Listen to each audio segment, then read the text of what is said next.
Hola, buenas tardes. Estamos en un martes cualquiera de fines de septiembre del 2022. En este caso, en el capítulo número 12 de Referentes, teniendo como invitado a un colega amigo de hace muchos años, Jorge Retamosa, saxofonista, compositor muy importante. Jorge, ¿cómo estás? Buenas tardes. ¿Qué tal, Máximo? ¿Cómo andamos? ¿Todo bien? ¿Tanto tiempo? ¿Todo bien? Muchas gracias por participar del ciclo. Gracias a vos por invitarme.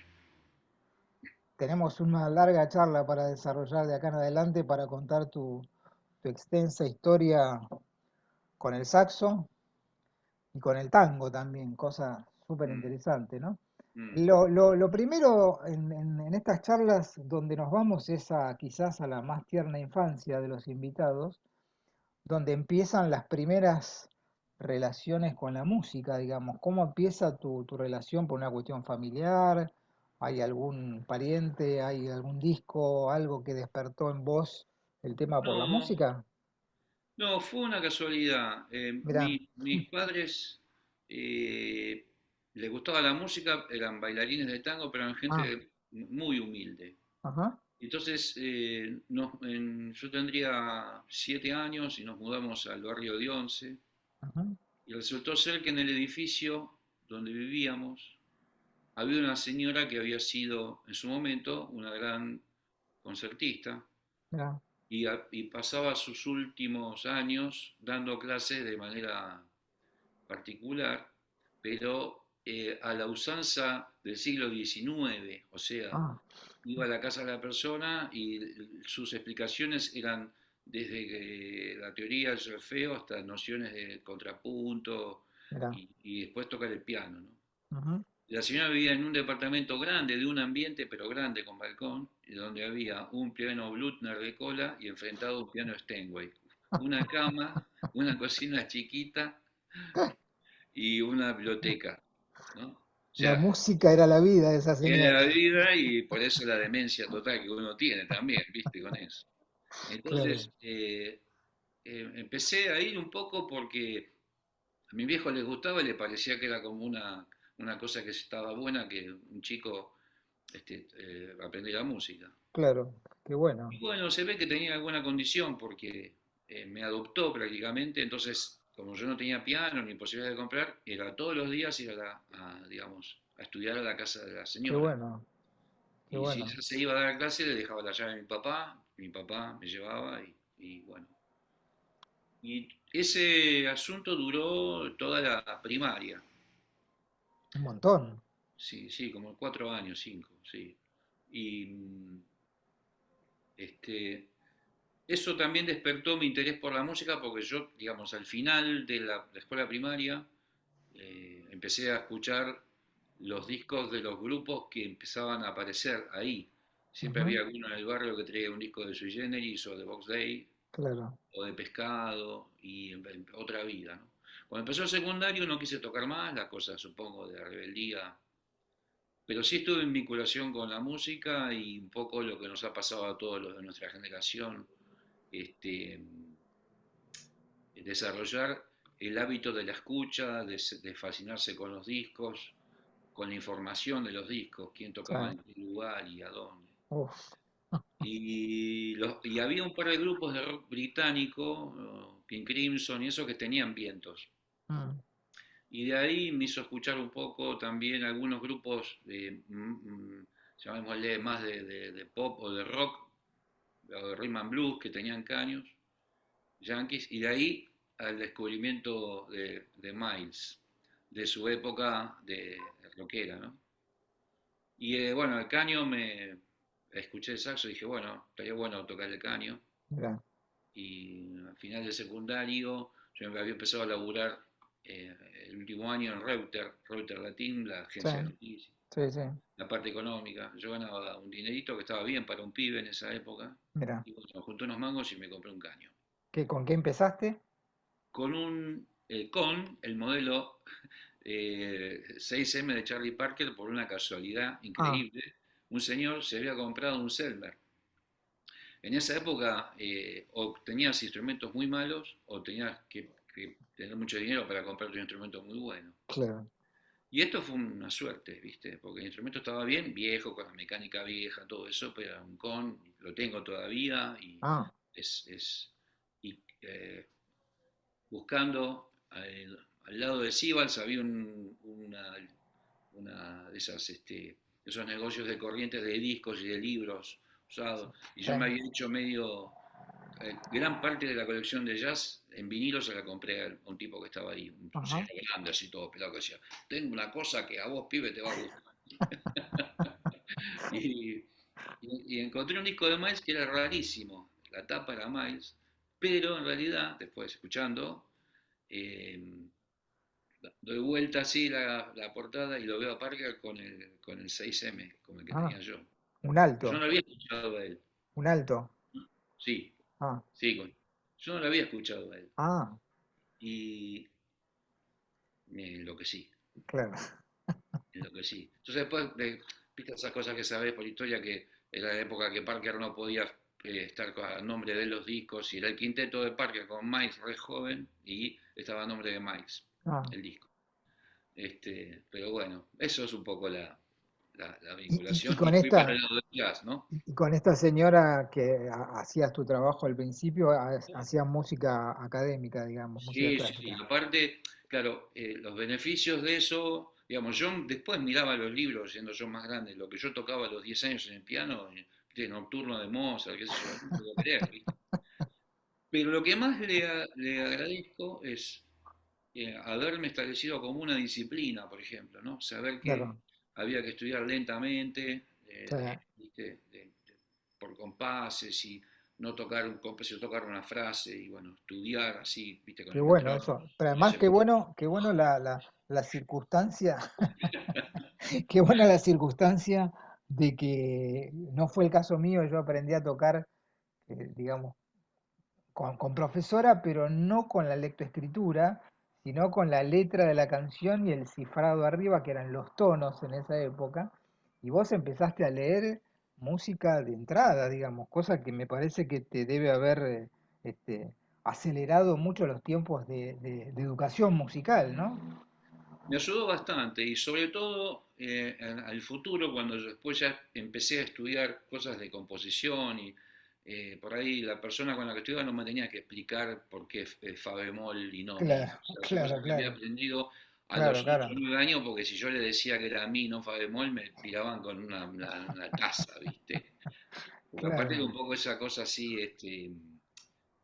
muy, muy estricta, muy cariñosa, Sí, pero muy estricta, ¿no? Con una pasión por el qué conocimiento lindo. de la música, ¿viste? Y esa tocaba fenómeno. Y aparte, de muy de pibe, tenía como una especie de protégé que tuvo su momento, sería de cargo, tocaba muy bien el piano, era como su alumna favorita, y a veces a su casa iban algunas tertulias con violín, Ah, mira, y tocaban, ¿viste? Yo estaba ahí con mis pantalones cortos, sentado en claro, qué el bueno.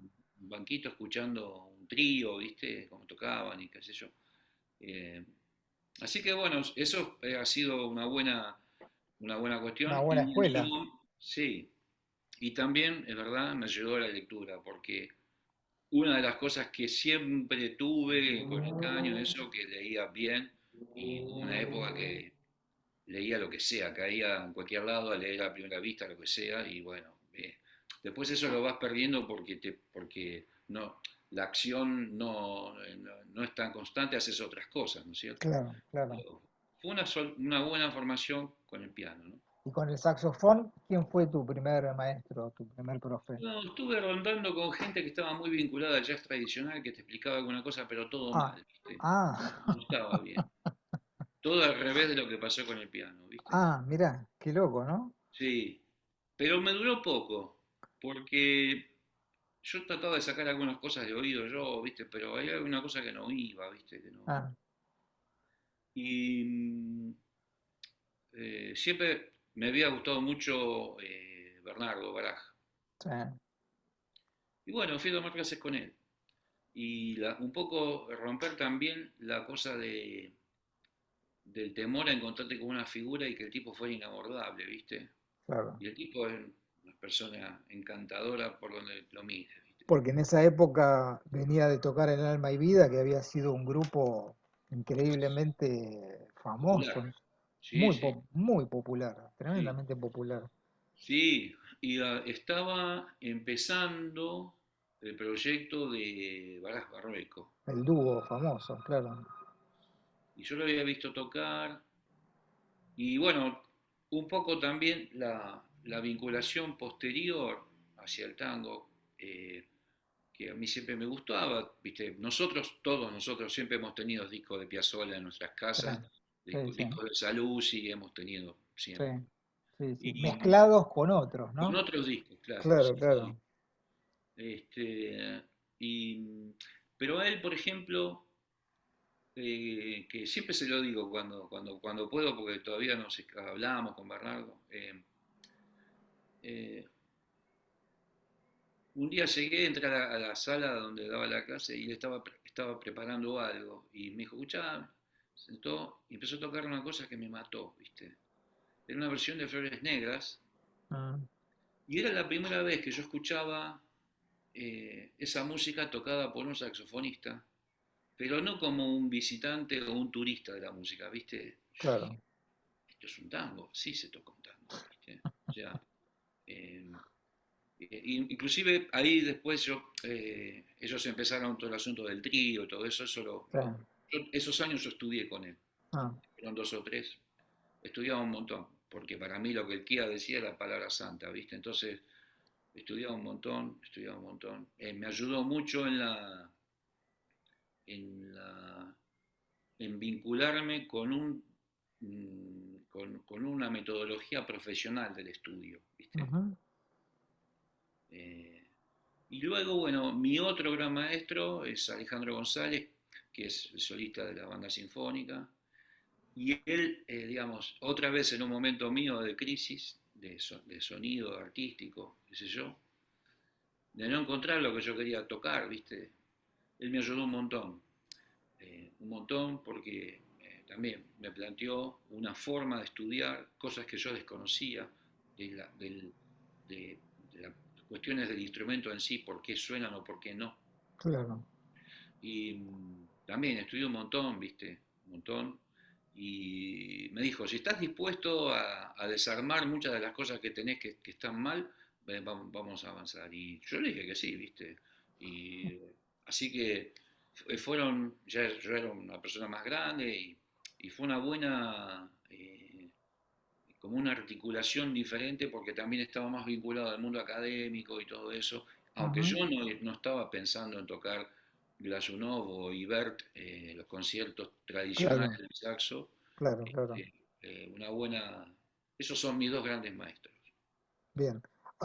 Yo recuerdo, si vos corregime si no recuerdo mal, que cuando nosotros éramos jóvenes, vos eras una figura, digamos, del jazz, digamos, eras un jazzista, ¿no? En aquellos 80, 90, ¿no? Sí. Después hubo como una ida tuya estética hacia el tango.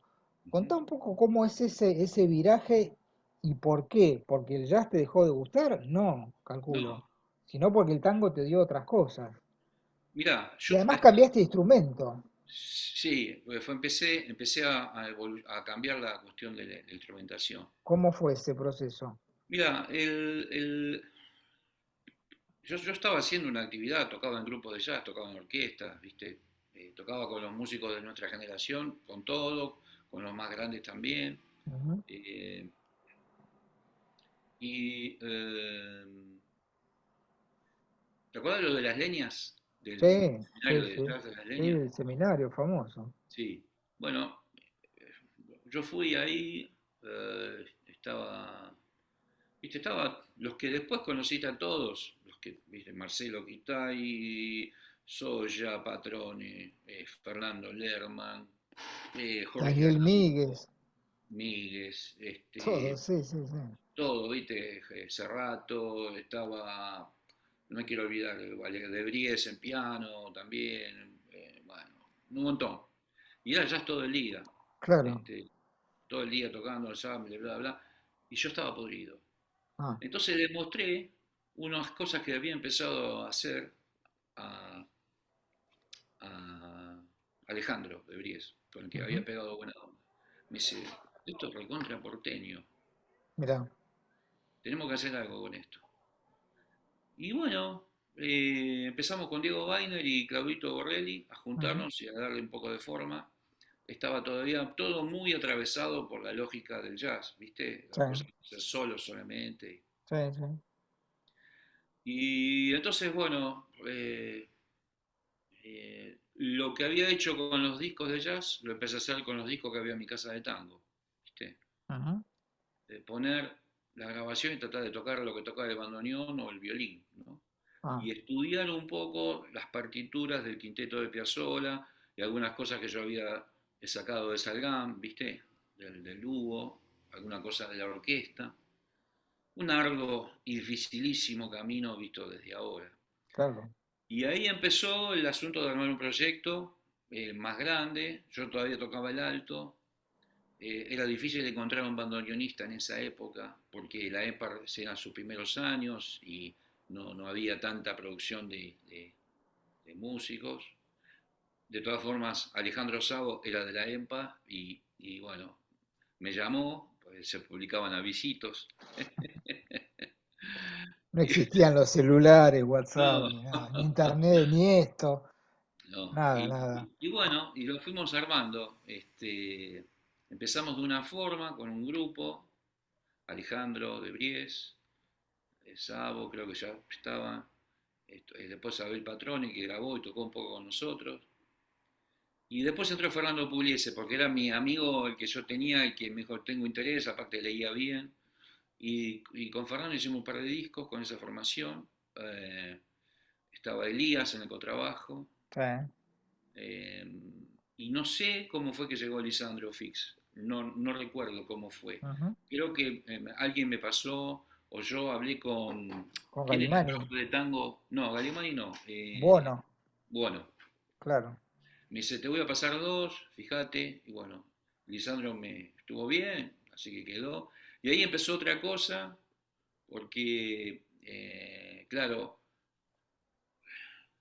cuando vas evolucionando en lo que vas a tocar de una música con un código tan rígido, tan firme como es el del tango, ¿no? Y aunque yo escribía algunas cosas nuevas para meter el caño ahí adentro, todavía era una época que tocábamos música de otra, ¿no? De Piazzolla, de Claro. Rovira. Ujú.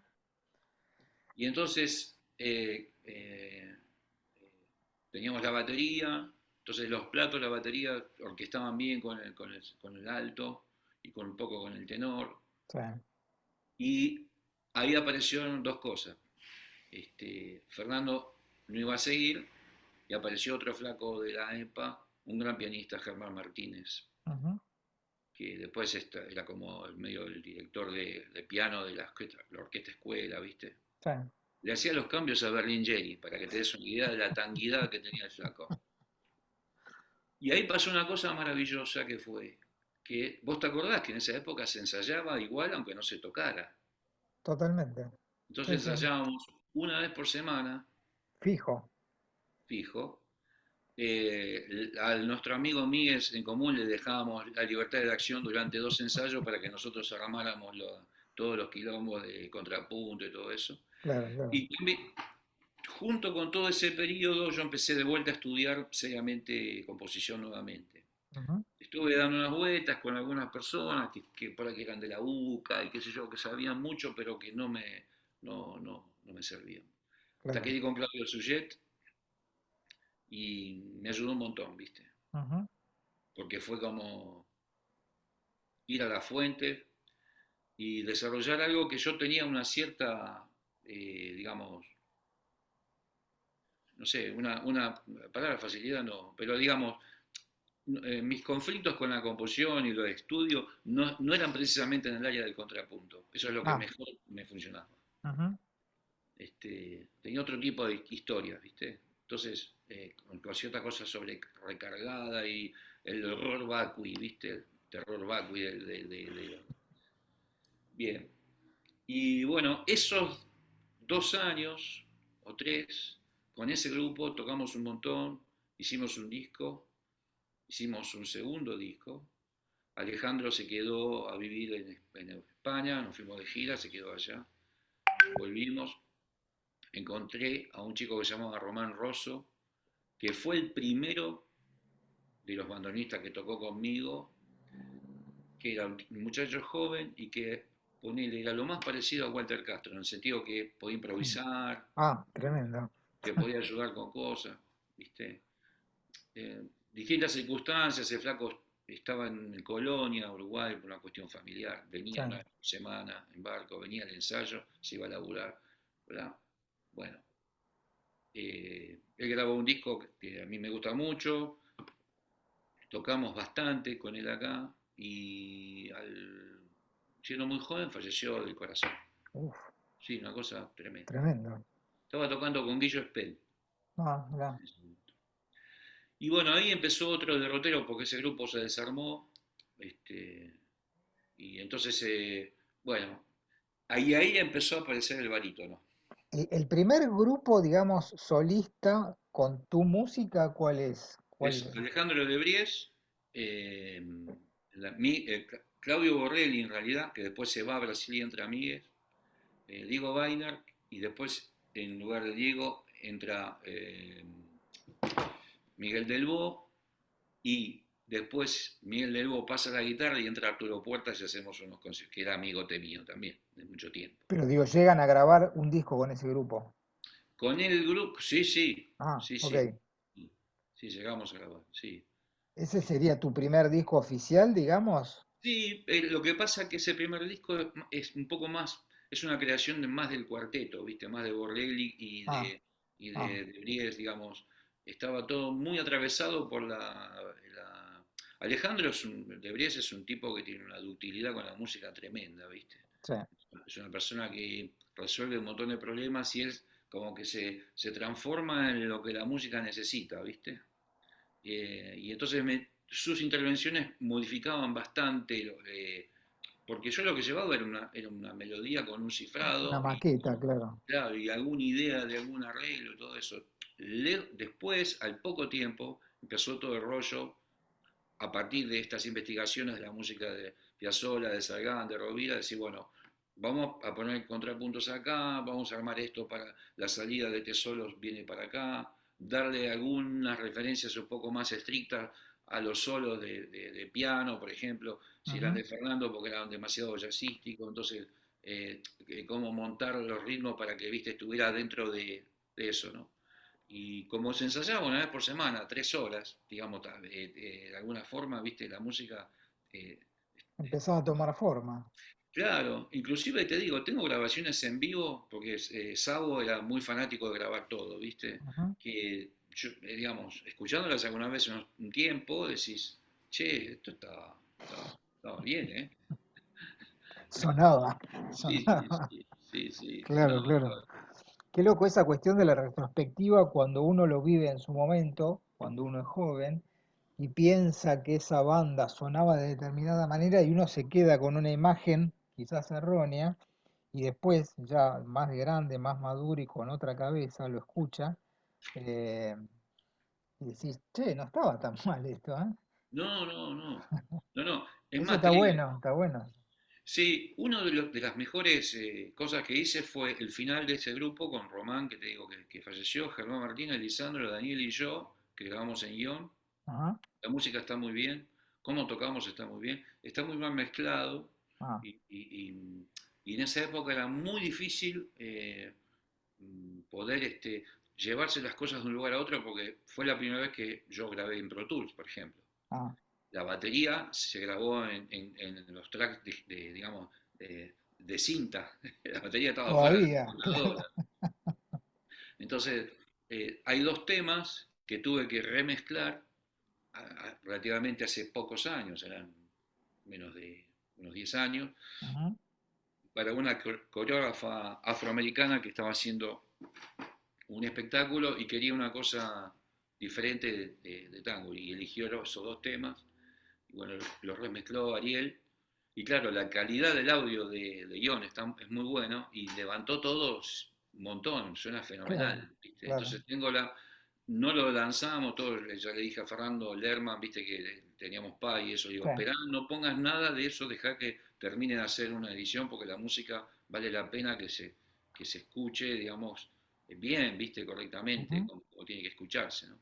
sí. Este, Así que, digamos, hasta ahí fue ese periodo, ¿viste? Digamos, desde el comienzo, un poco jazzístico, después muy influenciado por la cosa de Piazzolla y de Rovira, y después ya más cosas más personales, más vinculadas a cierta cosa contemporánea, pero siempre con energético, digamos, ¿no? Porque el Una grupo siempre... cosa, una cosa que me parece interesante remarcar es que vos al agarrar un material, llamémosle tanguístico, nunca dejaste de lado la parte de la improvisación, cosa que en el ambiente tanguero te miran con un poquito de Sí, cara rara, ¿viste? Es decir, el tanguero no es un tipo que en general improvise, sino que el tipo toca muy bien el género, lee muy bien, hace las variaciones y todo eso, pero no se larga a una improvisación espontánea a como nosotros estamos acostumbrados en el jazz, ¿no? Y me parece que vos lograste,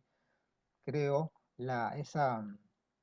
esa perfecta síntesis entre lo escrito, el contrapunto y todo eso, y la parte libre, digamos, ¿no?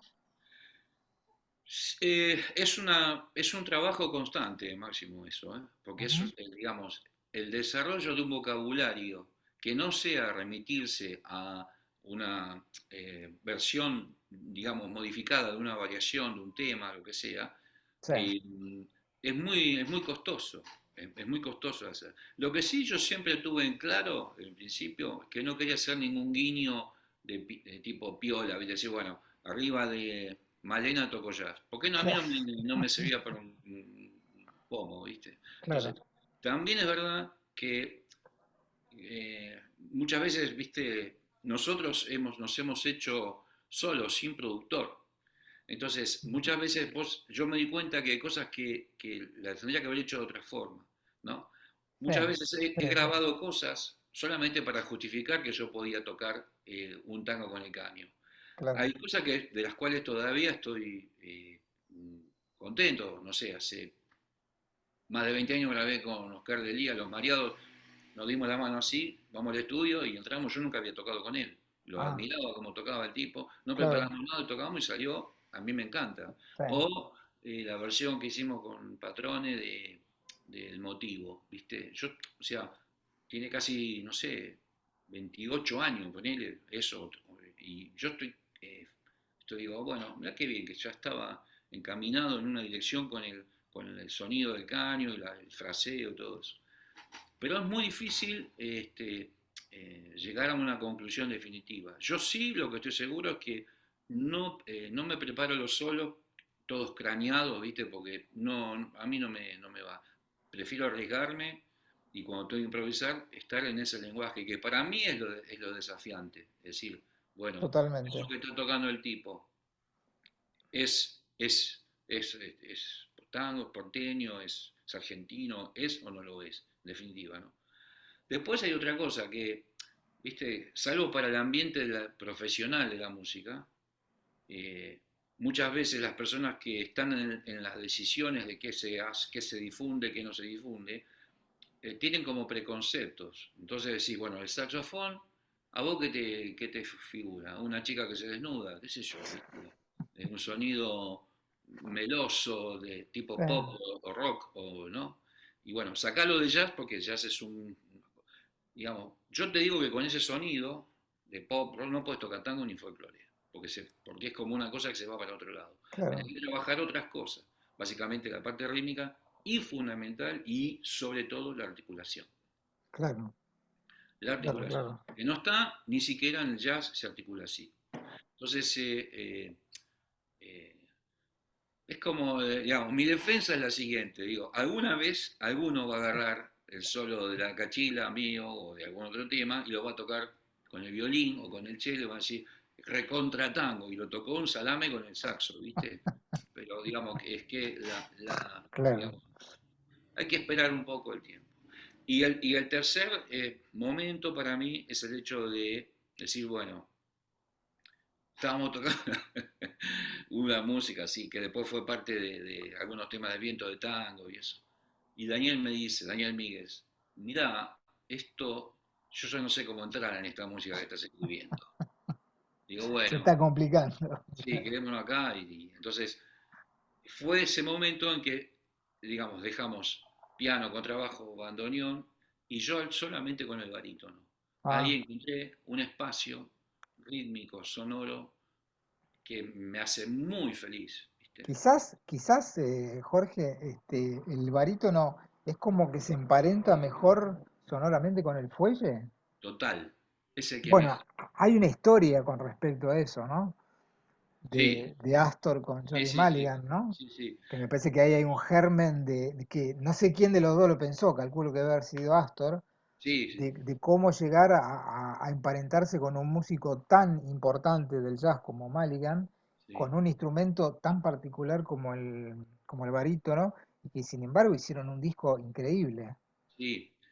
Lo que sucede, por lo menos en mi caso, por mi forma de tocar, a mí lo que me permite, viste, el bandoneón abre y son todos armónicos, como yo digo, aunque toquen la nota equivocada, suena lindo, viste, porque es hermoso ese instrumento.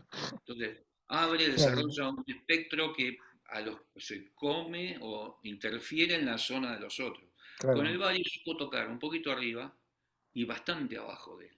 Ah, O si tocamos en el medio, el unísono, cosas de la mano izquierda, es como que hay un tercer instrumento, eso me fascina, ¿viste? claro.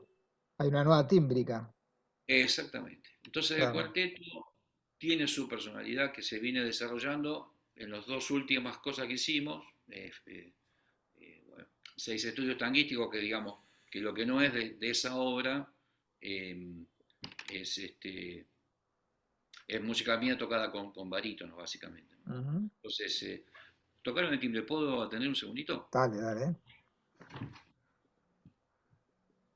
Bueno, estamos charlando con Jorge Retamosa, saxofonista importante, que está contando su historia con el tango y sus vericuetos de la música argentina.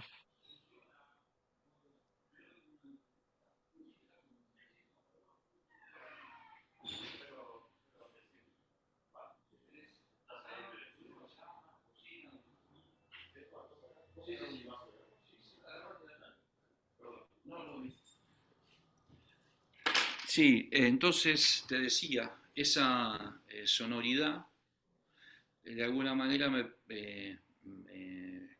permite establecer como una personalidad, ¿no? Es lo que yo siento, ¿no? Que, que el grupo adquirió una definición con eso, ¿no? Ujú. Entonces ya escribo pensando en eso y la última cosa que hicimos, que solamente está, en, digamos, filmada, está muy bien filmada, pero está solamente filmada, que se llama Suite del año de la Tanguedia. Este, te digo que es como una especie de condensación de todos estos años Ujú. en ese grupo, ¿viste?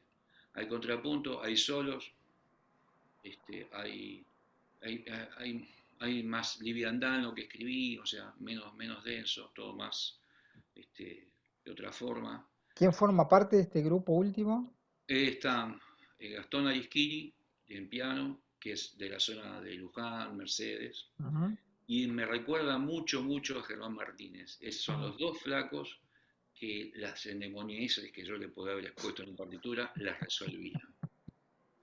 Y aparte, eh, bueno, Gastón entra y nosotros tenemos un ciclo de conciertos por los años del disco de Piazzolla Maliani y vamos a tocarlo, ¿viste? sí, Entonces, bueno, los presento, ¿viste? Roberto Seitz, con trabajo, sí. y Matías Rubino en bandoneón.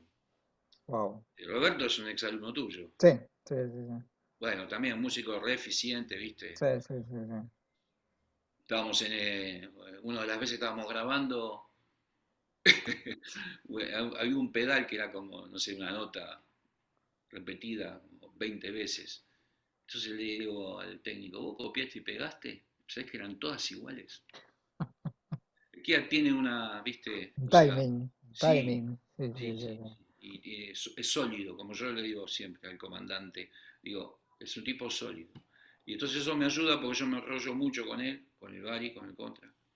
Y Matías Rubino en bandoneón, ¿no? Que de muchos Matías es años. un animal como toca. Sí, sí, Improvisa, es sí, tremendo. y te sí, sí. resuelve lo que te aporta, eh, siempre te resuelve cosas, te- te aporta, ¿viste? Te Yo lo vi aporta. con el trío de él, con Roberto y con Daniel Corrado, Ah, justamente. sí, sí, Tremendo, sí, tremendo. sí. Muy Aparte lindo. nada, tocan cinco, tocan siete, no pasa nada. Aparte, si yo le digo a Matías, vamos a tirarnos de cabeza acá, vamos, ¿viste? No tiene ningún, o sea, son muchos Qué años. bueno eso, ¿no? Sí, sí, sí. Encontrar Muchos gente así años. no es fácil, ¿viste? No, no. Pero, mira, Roberto está conmigo desde hace más de 10 años. Ah, Más. bocha. Gastón entró hace 7 u 8 en el grupo. Y Matías hace como 15 que toca conmigo. Claro, ya se conocen de memoria. Cosas, lógicamente, con cambios de personal, de repertorio. Uno toca con cambios. Han tocado muchos bandoneonistas en Sí, reemplazo de Matías, ¿viste? Han tocado algunos en reemplazo de Roberto. Y entonces, un poco, esa obra condensa un poquito lo de estos años, ¿no? Eso que ujú, esa sonoridad. Y, digamos, el último eslabón de esa cadena de análisis, que, digamos, yo sigo sacando cosas de discos de otros artistas por otros motivos, pero sí. yo me transcribí todo lo solo de Piazzolla y de Maligan del disco. Tengo en un viejo cuaderno estonio por ahí, a ver qué es lo que pasaba. Inclusive te digo, la forma de tocar de Maligan no iba tanto con el tango. Donde él le va Mm, mejor es en los temas lentos, ¿viste? En Año de Soledad, Cierra sí, tus ojos. Porque cuando el tema empieza a apretar, él no toca con esa articulación. Igual queda un fenómeno, ¿no? Un capo sí, de la sí, vida. sí, un monstruo. Sí, Qué peso, ¿no? Qué dos muñecos importantes de la historia de la música del siglo XX, ¿no? Que se sí, juntaron sí. y hicieron una obra cumbre, ¿no? Bueno, reunión cumbre se llama, Sí, justamente. viste que Piazzolla lo había visto a él en el Festival de Jazz de París. Y él vio que estaba la guitarra de caja. Y esa fue su inspiración para hablar con Malveta cuando volvió. Ah, Y la otra cosa que le llamó mucho la atención es que los músicos de jazz se reían entre ellos mientras tocaban, comparado con los circunspectos, que es un velorio que era siempre la orquesta de tango, ¿no? Así tal que, cual, tal bueno, cual. el tema de la guitarra, esa, la típica guitarra eléctrica de caja de jazz, ese sonido, es el que al tipo le llamó la atención. Y supongo que un poco de decirle, bueno, yo te vi a vos y me produjo esto. Y también supongo el hecho de internacionalizar su música de alguna manera, ¿no? Y con una figura de aquel momento del jazz internacional muy, muy Muy pesada, fuerte, digamos, ¿no? Como sí, Maligan, ¿no? sí. Aparte, bueno, Maligan, viste, lo ha contado el hijo de Piazzolla, ¿no? Sí, tipo, le pedían no escribas tanto, Ah, que no escribiera tanto, o sea, que no hubiera tanto contrapunto, ¿viste? claro. Este, pero bueno, hicieron algo que quedó, ¿no? Yo siempre digo, ¿no? A nosotros cuando lo tocamos, creo que le encontramos esa esencia que está en la música y que en los años 70 para un músico italiano era imposible de descubrir, ¿no es cierto? Porque viste que hay toda una época, que hay varios discos así, la versión del gato del último tango con los arreglos de Oliver Nelson. Sí, Viste que hay como un espíritu de época, que la orquesta, ¿no?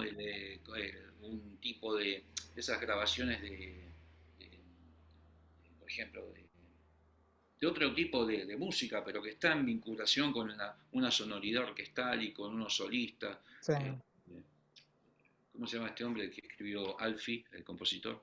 Eh, bueno, yo me voy a acordar. Hay muchos discos de esa época que tienen como esa sonoridad, ¿no? Donde se Ujú, ve una especie de sonoridad internacional del arreglo, ¿no? De sí, orquesta. Y porque el único que toca tango ahí es Piazzolla. claro, claro. Entonces, Es eh, igual que los tangos, los discos que grabó Astor en Italia, sus sí, famosos discos, sí, sí, Libertango y todo eso, sí, que todos los músicos son todos sí, italianos. sí, sí, por eso, este es de esa serie. Ese disco es de esa serie. Ah, claro, claro, Persecuta claro. y este, el Libertango y este. Claro, y Mundial 78 es el otro. Ah, sí, Este, claro, el conocimiento de los tipos era mucho menor que en la actualidad. O sea, hoy eso sonaría de otra forma, ¿no? claro. Pero bueno, está bueno porque uno puede de alguna forma tomar una música de un periodo del tipo donde vos podés poner un poco de cosas diferentes, ¿viste? O sea, no es que te vas a Claro. meter con el arreglo o la armonía porque eso está hecho de una manera, pero hay espacio para que toques las cosas a tu forma. Ujú. ¿Qué vas a hacer con La muerte del ángel? ¿Viste? No, está fenómeno como está. Claro, está buenísimo. Claro, por eso es tan difícil meterle mano a la música de Astor, ¿viste? Porque todo lo que el tipo escribió, los bajos, los pianos, los violines, los chelos, todo, está todo tan bien escrito que vos decís, hay que animarse a meterle mano, ¿no? Sí, por eso este periodo donde él toca más con alguien que lo está acompañando y lo Ujú. acompaña en otro lugar, a mí siempre me resultó más atractivo para interactuar. Decir, bueno, agarrá, no sé, todos los libertangos, violentango, este, el otro, y los podés gestionar de algún lugar, ¿viste? Claro, Porque inclusive los contrapuntos que están escritos, escuchás las flautas cómo tocan, o cómo toca, no sé, las cuerdas, un contrapunto, y vos se lo das a cualquiera de aquí y lo tocaría de otra manera, digamos. Toca claro, la nota, pero con claro, otra cuestión de la articulación, volvemos al comentario desde el principio, ¿no? claro. Y me parece que también otra cosa interesante de la improvisación es improvisar a la manera tanguera, Sí, claro. con la impronta de la articulación, de Giro, la forma, de la dinámica, porque si vos tocas un blues, no suena. Entonces, la búsqueda interesante en el caso de ustedes, o tuya en particular, fue esa, digamos, improvisar como un tanguero, sí, sí, sí, con ese vocabulario. con ese vocabulario, Sí. claro. Y Nada más que en entonces, forma espontánea, digamos, ¿no? exactamente. Entonces, las fuentes son muchas, son muchas, ¿no? Después se van derivando hacia otros instrumentos, eh, que tenés como referencia y que siempre digo lo mismo con alguien que estudia. Digo, mira, la guitarra está en todos lados. Está en el folclore, está en Sí, el flamenco, está en el clásico. Vos escuchás a Roberto Grela y es tango. Entonces, bueno, transcribir lo que el tipo toca de saxofón es jodidamente difícil. claro, Porque viste toda esa cosa con la púa para abajo no puedes tocar todo el tiempo doble estacato, pero es claro. muy interesante en cuanto al espíritu de la música, ¿no? Ujú. Al espíritu de un estilo. Y aparte de buen gusto, porque es uno de los músicos que yo escuché un montón de cosas del tipo, jamás le escuché una cosa fea. No, Y no, su no, no. disco graduó con Polo Federico, me los he comido así, ¿viste? Porque esto es, eh, Acá hay una papa importante. sí, ¿viste? Es Esto igual que el dúo Arias Montes, ¿no? bueno, claro, Claro, claro, sí, que se ¿viste? sacaban los ojos los tipos Claro, tocando. claro. Un poco dos personas conversando sobre algo, ¿no? Claro. Pero bueno, a mí me asombra mucho el trabajo de Grela en el sentido de su aporte, ¿viste? Su buen gusto para tocar. Entonces, muchas cosas, transcribirlas de él y adaptarlas. Decir, bueno, mira lo que toca en este acorde dominante, mira lo que hace, y el tritón substitution, bla, bla, mira cómo está acá también y cómo lo hace, ¿no? Claro, claro, Poder claro. gestionar desde ahí, ¿no? Desde ese lugar. Che, Jorge, estaría bueno hablar también de tu último proyecto, el que estás en este momento, ¿no? Que también está súper interesante porque hay una serie de gente Sí. interesante y una serie de compositores interesantes al lado tuyo, ¿no? Bueno, también surgió como la suite del año de la tanguera en el confinamiento. Antes del confinamiento habíamos tocado con Claudio Checoli a dúo, estábamos probando música de él, Ujú. alguna cosa mía, y algunos clásicos así de folclore y todo eso. Yo necesitaba tocar algo que me liberara un poco de estar todo el tiempo pensando en el contrapunto Ujú. bueno, ahora viene esto y viene el ritmo de acá y es como sentarse a hablar, improvisar en tango, es tener en cuenta un millón de cosas al mismo tiempo. No que no suceda en eso con el folclore, pero si vos controlas la parte rítmica, bueno, ya estás sabiendo dónde van los repiques, dónde vas a tocar, sí, rimás un poco el bochín y te sentís un poco más liberado. En un sentido, ¿no? No digo que sea más fácil, digo que es liberador para mí. Y entonces durante la pandemia le dije a Claudio, mira, ¿por qué no? Teníamos un par de cosas grabadas, ¿por qué no lo voy terminando esto? Y empecé a llamar a uno y a otro, gente que yo tengo admiración y que nunca había tocado o que había tocado esporádicamente. Yo le dije a Lilian Saba si quería tocar, me dijo que sí, ¿viste? Lucas Monzón, un flaco del acordeón del Chaco, tremendo, sí. Le dije a Néstor Gómez, un guitarrista también que es profe de la EMPA, que sí. es tremendo, solo no se puede creer lo que tocó el tipo. Bueno, nuestro amigo en común Míguez, con sus bombos mágicos, este, y así fui llamando y descubriendo otra gente que no conocía, como Pablo Ponce, te dije, un Ah, pianista, un swing de la, tremendo, buenísimo. Este, bueno, y lógicamente digamos, compañero de ruta en el desarrollo del saxofón argentino, que es Fernando Lerman, ¿no? sí. Entonces le dije, ¿por qué no hacemos? Mira, yo tengo preludio y fuga, yo ya sé toda la historia porque ya me la contó, ¿viste? Yo me la contó de vuelta. Entonces dije, vamos a grabarlo, sí, fenómeno. Entonces armemos un equipo de gente que toque esto, ¿no? Claro. Entonces, bueno, tocó Víctor Carrión y Wow. tocó Mauro Sabatini. Y el animalito de Abel Homer en batería, que también es una. Ese chico fue un descubrimiento, ¿viste? Ajá. Increíble, la swing, tocando, escuchando, no tocando, él es Santa Fe y nosotros acá, ¿viste? Ah, Vive, ¿viste? Cosa increíble. Y bueno, y Fernando tuvo la deferencia de entregarme una de las cosas que más me gustan del disco, la obra que él estaba haciendo sobre el oratorio de Malvinas, ah, digamos, uno de los temas centrales, que es el triunfo, que aparte es un ritmo que si no estás en una academia de danza nativa no lo escuchás. claro. Y, este, y ya lo tenía grabado. Estaba Fefe Botti, estaba Negro Gómez, estaba Pedro Rossi, guitarra, y Fernando y yo sobregrabamos los caños. Y me gustó el solo que toqué. Tiene una cantidad importante de visitas en las redes para Mira, los números que estamos nosotros acostumbrados a manejar. sí, sí. Muy, muy, muy, muy, muy por encima, ¿viste? Mira, qué bueno eso. ¿Y qué más? Después, bueno, un flaco del sur, de la Pampa, me mandó una obra. Le dije que iba a tocar los primeros compases de lo que me escribió, después iba a improvisar. Entonces la llamé a Marina Ruiz, ¿viste? La pianista. Sí, sí, la pianista. Y le dije, mira, Marina, fíjate esto, meté de mano también, qué sé yo. Eso estoy muy contento como quedó también. Y después, ¿lo conoces a Pope González, el contrabajista que está en Neuquén? De nombre, sí, sí, sí, Bueno, lo llamé, hice con él con Finger, con Ezequiel Finger el vibráfono. sí. Después otro que es una especie de alter ego, que toca el tenor y el clarinete bajo, el que vive en París, que se llama David Marcos, que también le ha desarrollado toda una cosa con la música argentina, tipo que Mira, toca un fenómeno, se mira. manda un solo buenísimo.